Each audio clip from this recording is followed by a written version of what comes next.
Assalamualaikum warahmatullahi wabarakatuh.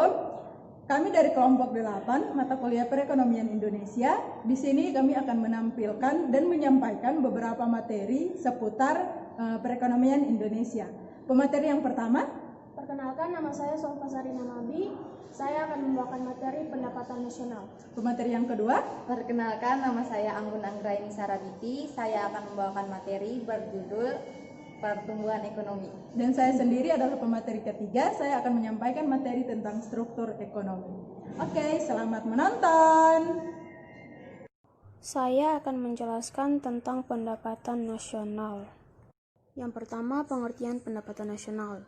Menurut Kamus Besar Bahasa Indonesia, pendapatan adalah perhitungan banyaknya uang yang akan diterima.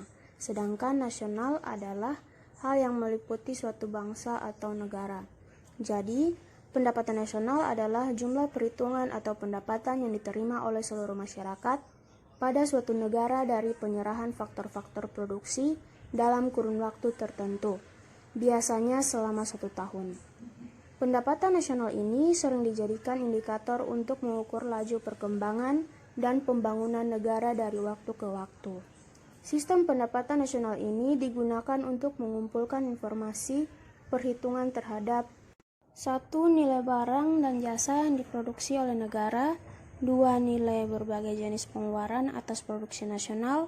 3. Jumlah pendapatan yang diterima oleh berbagai faktor. Selanjutnya, pendekatan penghitungan pendapatan nasional. 1. Pendekatan produksi. Pendekatan yang menghitung seluruh nilai tambah dari barang atau jasa yang dihasilkan dalam suatu sektor tertentu.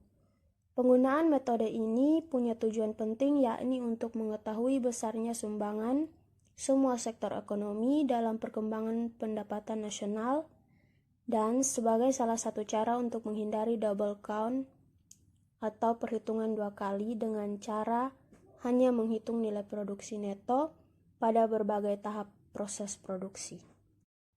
2. Pendekatan pendapatan. Pendekatan yang menghitung seluruh balas jasa yang diterima oleh pemilik faktor produksi akibat dari penyerahan faktor produksi kepada produsen.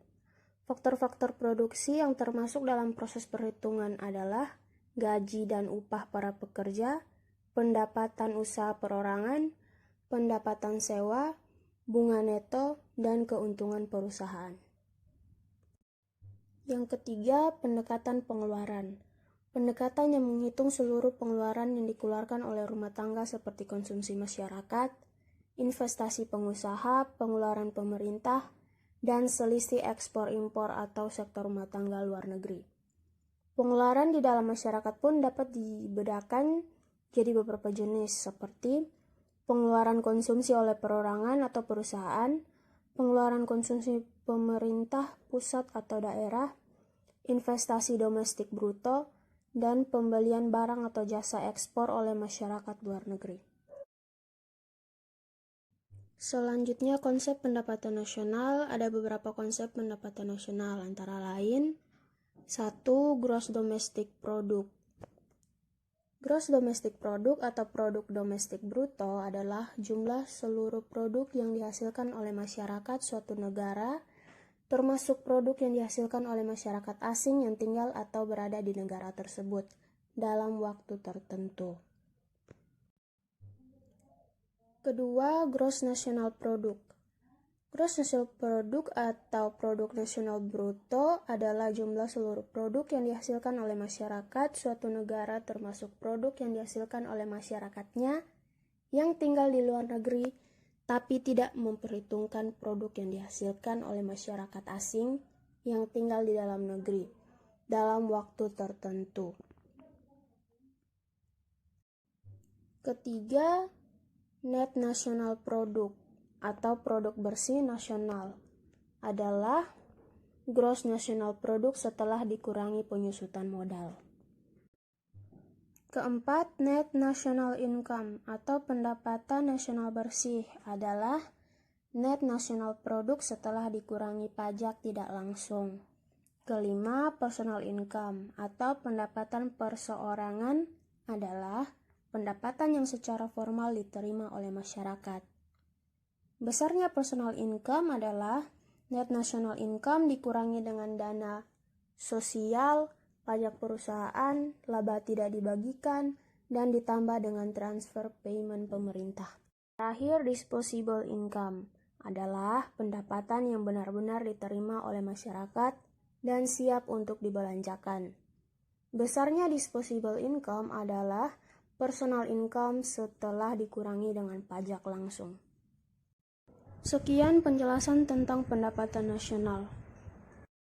Baik, pengertian pertumbuhan ekonomi.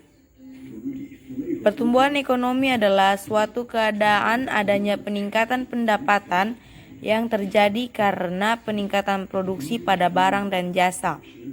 Adanya peningkatan ini tidak berkaitan dengan adanya peningkatan jumlah penduduk dan bisa dinilai dari peningkatan output, teknologi yang makin berkembang, dan inovasi pada bidang nasional. Pertumbuhan ekonomi juga memiliki arti suatu proses perubahan ekonomi yang terjadi pada perekonomian negara dalam kurun waktu tertentu menuju keadaan ekonomi yang lebih baik umumnya. Pertumbuhan ekonomi ini identik dengan kenaikan kapasitas produksi yang direalisasikan dengan adanya kenaikan pendapatan nasional. Tinggi rendah laju pertumbuhan ekonomi di suatu negara menunjukkan tingkat perubahan kesejahteraan ekonomi masyarakat. Yang berikut adalah ciri-ciri pertumbuhan ekonomi. Yang pertama, terjadi laju pertumbuhan dan produk per kapita yang cepat. Yang kedua, adanya peningkatan produktivitas masyarakat. Yang ketiga, terjadinya perubahan struktural yang tinggi. Yang keempat, adanya urbanisasi dalam suatu negara. Yang kelima, melakukan ekspansi ke negara maju. Dan yang keenam, terjadinya arus barang, modal, dan manusia antara bangsa-bangsa di dunia. Faktor-faktor yang mempengaruhi pertumbuhan ekonomi. Yang pertama adalah sumber daya manusia. Yang kedua, sumber daya alam. Yang ketiga, kemajuan iptek. Yang keempat adalah inflasi. Manfaat dari pertumbuhan ekonomi sendiri. Manfaat pertumbuhan ekonomi antara lain sebagai berikut. Yang pertama, laju pertumbuhannya untuk mengukur kemajuan ekonomi sebagai hasil pembangunan nasional pendapatan per kapitanya. Dipergunakan untuk mengukur tingkat kemakmuran penduduk. Sebab semakin meningkat pendapatan per kapita dengan kerja konstan, semakin tinggi kemakmuran penduduk dan juga produktivitasnya. Yang kedua, sebagai dasar pembuatan proyeksi atau perkiraan penerimaan negara untuk perencanaan pembangunan nasional atau sektoral dan regional. Sebagai dasar penentuan prioritas pemberian bantuan luar negeri oleh Bank Dunia atau lembaga internasional lainnya. Assalamualaikum warahmatullahi wabarakatuh. Perkenalkan, nama saya Aisyah Ali. Saya adalah pemateri ketiga yang akan menjelaskan tentang struktur ekonomi Indonesia. Struktur ekonomi Indonesia adalah susunan elemen-elemen yang ada dalam suatu negara, yang fungsinya yakni untuk mengatur rumah tangga suatu negara. Dalam struktur ekonomi Indonesia ini, ditinjau berdasarkan 4 tinjauan. 4 tinjauan ini kemudian dibagi lagi menjadi 2 tinjauan besar, yakni tinjauan ekonomi murni dan tinjauan politik. Yang pertama, tinjauan ekonomi murni. Tinjauan ekonomi murni dibagi lagi menjadi 2 komponen kecil, yakni yang pertama makrosektoral.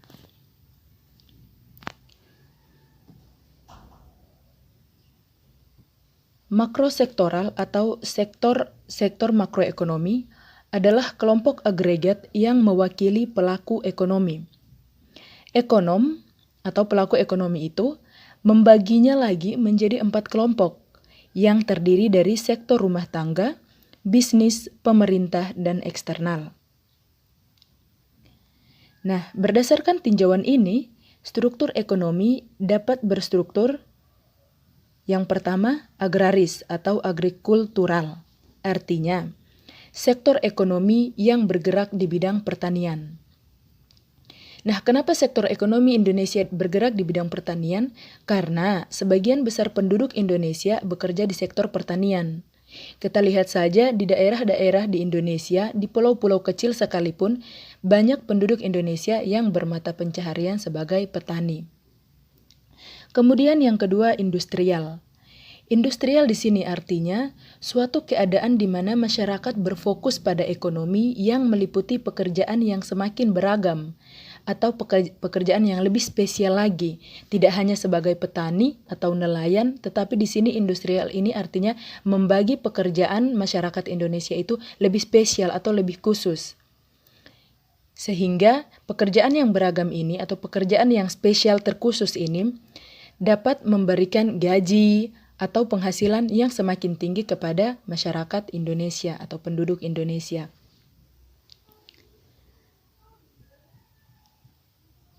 Kemudian yang ketiga adalah niaga.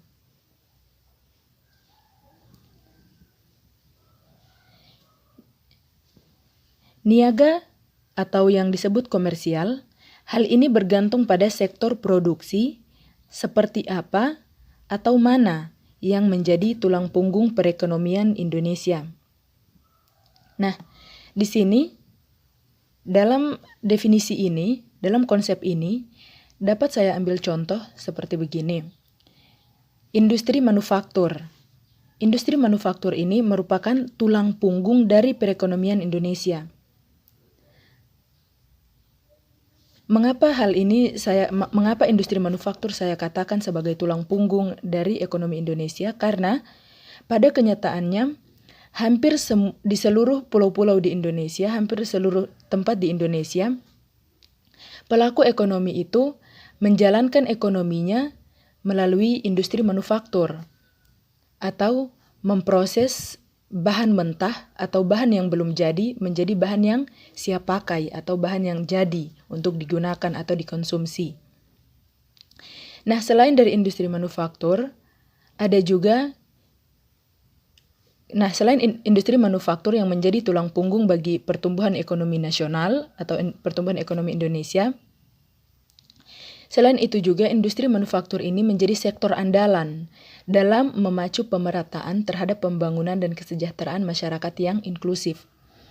Nah, hal ini diartikan bahwa industri manufaktur ini menjadi sektor andalan yang memacu pemerataan terhadap pembangunan dan kesejahteraan masyarakat. Artinya bahwa industri manufaktur ini memakan banyak tenaga atau memakan banyak pegawai, sehingga hal ini dapat mengurangi besarnya angka pengangguran. Sehingga di sini industri manufaktur itu dikatakan sebagai industri atau sektor andalan yang memacu pemerataan dan kesejahteraan terhadap masyarakat Indonesia. Nah, kemudian tinjauan yang kedua yakni tinjauan keruangan atau spasial. Nah, sebelum kita masuk dalam item-item tinjauan keruangan ini, sebelumnya kita perlu tahu apa itu konsep dari tinjauan keruangan sendiri. Nah, struktur perekonomian di Indonesia dapat ditinjau dari segi keruangan atau spasial ini. Dalam hal ini, tinjauan secara keruangan dapat dibedakan lagi menjadi dua, yaitu tinjauan berstruktur atau kedesaan atau tradisional dan berstruktur kekotaan atau modern. Yang pertama, kedesaan atau tradisional. Kedesaan atau tradisional ini adalah bila tradisionalisasi dan pertumbuhan ekonomi di desa lebih berkembang dan mewarnai ekonomi. Contohnya, sekarang banyak petani yang sudah maju mindsetnya, cara berpikirnya mereka. Jadi, tidak serta-merta hasil dari pertanian mereka itu, mereka langsung memberikan seluruhnya di pasar atau menjual semuanya di pasar, tetapi petani sekarang lebih cerdas di mana mereka akan memanen sedikit demi sedikit hasil pertanian mereka, kemudian mereka jual kepada konsumen di tempat mereka sendiri. Jadi misalnya di Kota Kupang, petani jagung menjual hasil jagungnya, hasil panennya tidak serta-merta semuanya langsung diserahkan ke pasar, tetapi dijual langsung di ladang mereka, tetapi dengan harga yang sedikit lebih rendah dibandingkan di pasar. Misalnya, di pasar dikasih 3 bulir, 3 buah jagung dikasih 10.000, sedangkan di tempat petani atau di ladang langsung itu diberikan 5 sampai 7, 10.000. Nah, ini artinya bahwa kedesaan ini walaupun tradisionalisasinya tinggi, namun pertumbuhan ekonomi di desa juga sudah pesat, sudah bagus. Artinya mindset para petani sekarang sudah lebih maju, sudah lebih meningkat dibandingkan dengan petani-petani zaman dahulu. Kemudian yang kedua yakni kekotaan atau modern. Hal ini bergantung pada apakah wilayah pedesaan dengan teknologi yang tradisional atau wilayah perkotaan dengan teknologi modernnya yang mewarnai kehidupan perekonomian. Nah, perkotaan ini adalah bila kemajuan dan pertumbuhan ekonomi lebih berkembang di daerah perkotaan, maka pergeseran struktur ekonomi secara makro sektoral ini senada dengan pergeseran secara spasial. Bila dilihat secara spasial, perekonomian telah bergeser dari semula berstruktur pedesaan atau tradisional menjadi kini berstruktur kekotaan atau modern. Hal ini bukan saja dapat dilihat, akan tetapi juga dapat dirasakan dalam kehidupan kita sehari-hari. Kemudian tinjauan yang ketiga yakni tinjauan penyelenggaraan kenegaraan.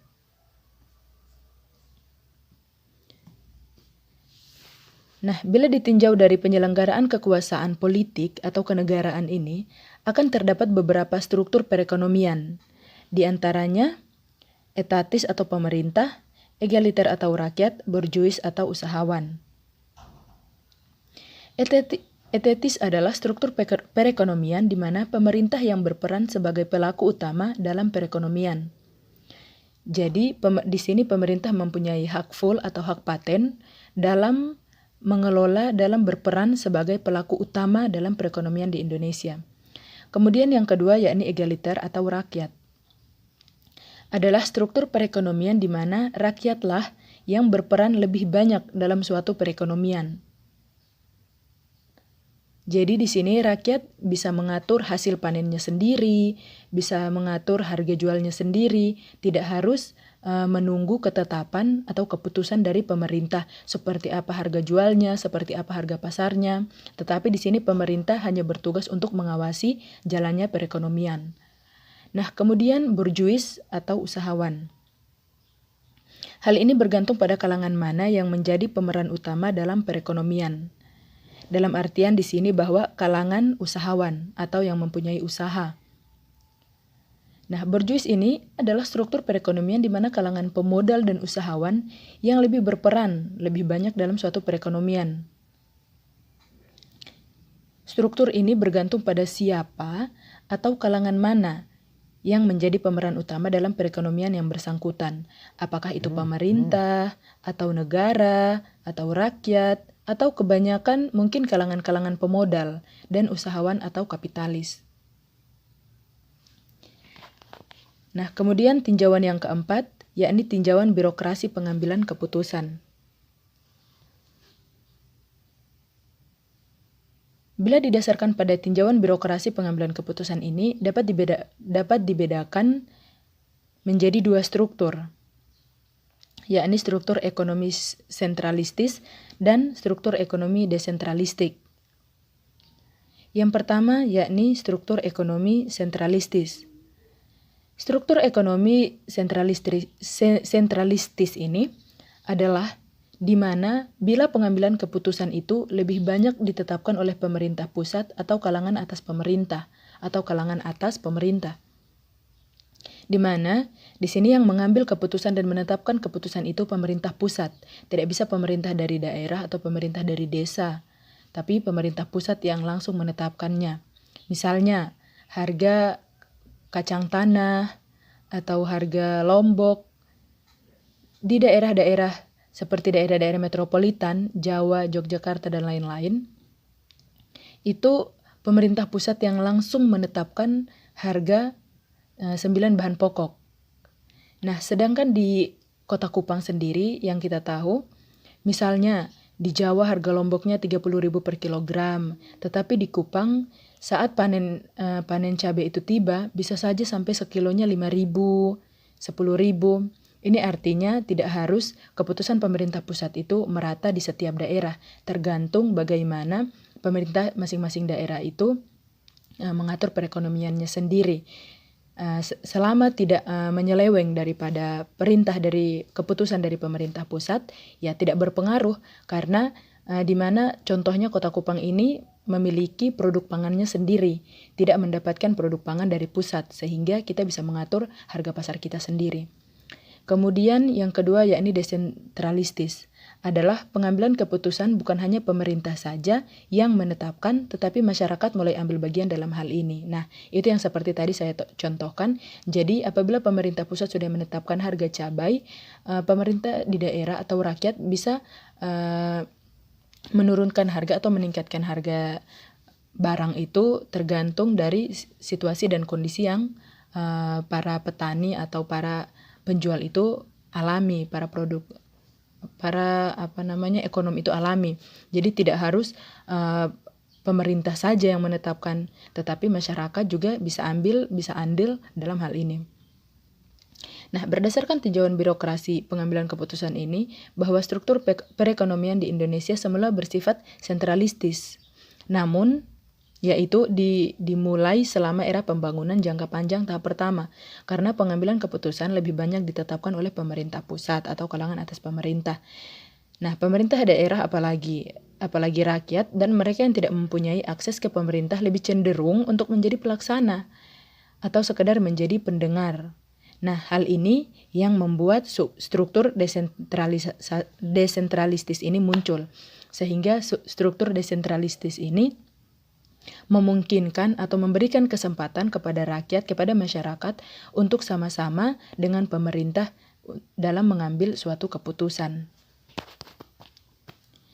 Nah, yang terjadi di Indonesia, realita yang terjadi di Indonesia, struktur ekonomi di Indonesia ini dikatakan sudah bercorak industri.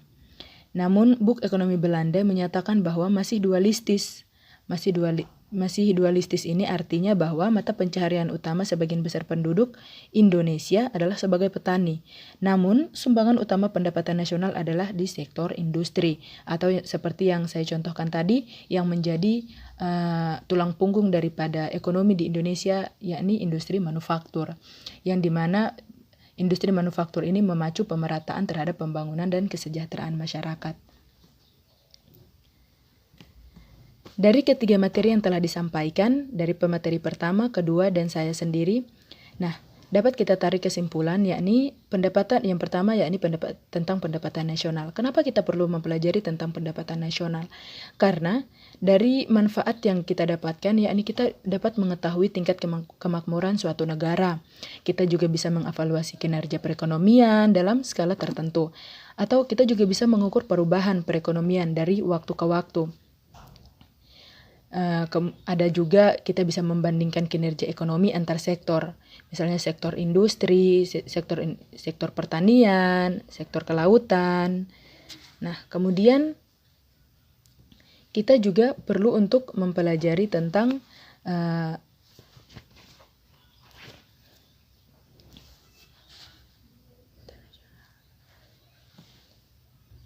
perekonomian Indonesia. Nah, kita perlu mempelajari tentang perekonomian Indonesia karena peran ekonomi itu sangat penting bagi suatu daerah, baik itu daerah kecil maupun daerah yang sudah luas, daerah besar, seperti dalam suatu wilayah, dalam suatu negara, karena perekonomian ini dapat meningkatkan taraf hidup sumber daya manusia. Sehingga kita perlu mempelajarinya karena sangat berperan penting dalam mengatur prinsip kebutuhan pokok sosial dan masyarakat. Nah, kita perlu mempelajari tentang ekonomi di Indonesia. Hal ini dapat melatih jiwa kita, melatih diri kita untuk berjiwa sosial dan bersifat teliti serta ekonomis. Sehingga apapun yang kita lakukan, baik kita sebagai konsumen maupun yang memproduksi bahan-bahan untuk digunakan oleh konsumen, di sini kita bisa produktif, kita bisa ekonomis. Nah, mempelajari tentang ekonomi di Indonesia juga perekonomian di Indonesia juga dapat melatih diri kita untuk mampu mengatur atau memanage keuangan kita. Kita bisa mengelola nilai nominal dengan bijak, dengan baik dan bijak.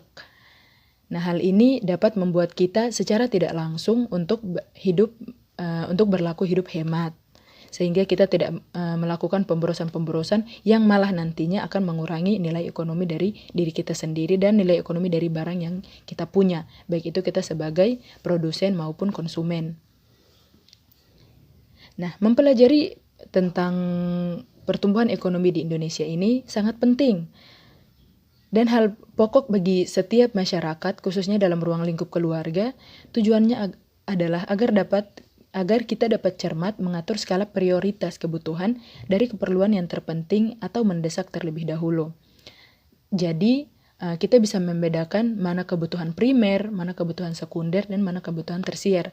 Jadi, kebutuhan primer itu dapat kita penuhi dahulu, kemudian sekunder baru tersier, artinya kehidupan mewah. Jadi di sini kita tidak salah kaprah atau salah langkah, sehingga bisa jadi kebutuhan sekunder dan tersier saja kita penuhi, primernya masih ada yang ganjal atau masih ada yang kurang, masih ada yang bolong-bolong. Seperti itu. Nah, kemudian mengapa penting bagi kita untuk mempelajari struktur ekonomi? Nah, hal ini kita dapat kutip dari Menteri Ekonomi Indonesia, di mana beliau mengatakan bahwa struktur ekonomi yang kuat di dalam suatu negara menjadi hal yang penting untuk dibangun. Karena apa? Hal ini ternyata membawa pengaruh negatif apabila kita tidak mempelajari tentang struktur ekonomi. Nah, kondisi ekonomi di sisi internal kita itu dapat tergoyah, di mana karena dinilai terlalu ekstrim apabila kita tidak mengetahui tentang struktur ekonomi negara kita. Nah, ini yang dikatakan oleh Menteri Keuangan, Bapak Bambang PS Brojonegoro. Nah, itulah beberapa simpulan yang dapat ditarik dari pemateri pertama, pemateri kedua, dan pemateri ketiga. Dan materi ketiga, kurang dan lebihnya mohon dimaafkan. Apabila dalam penyampaian kami ini ada kesalahan, itu datangnya dari diri kami, karena kesempurnaan itu hanya milik Allah. Wallahul muwaffiq ila aqwamit thoriq. Wassalamualaikum warahmatullahi wabarakatuh. Thanks for watching this video. Jangan lupa subscribe, Like, comment, and share. Dan jangan lupa nyalakan loncengnya. Bye-bye. Assalamualaikum warahmatullahi wabarakatuh.